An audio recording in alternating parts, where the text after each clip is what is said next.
Miki, nem tudsz adni egy fedőt végül is? Akkor itt van. Láttam a műsort. Mi? Azt mondja, Béla. Menjetek már végig gerebjészni.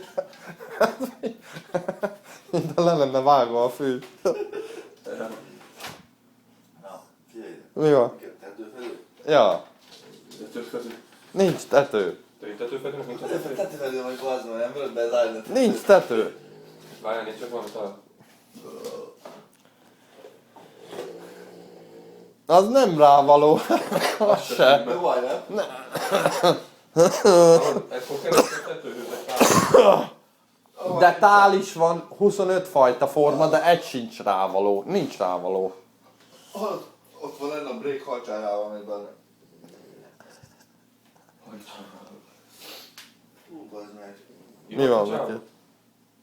Mennyit ittál, Miki? Úristen. Mit? Nem tudom.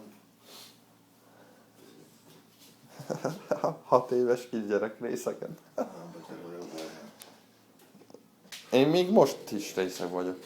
Én már részeg vagyok, most is. Én most részeg vagyok. Bármint én gondolom. Én most részeg vagyok. Te, Miki? Én nagyon. Miért? Itt kamerázom, nem kamerázom. De már régóta.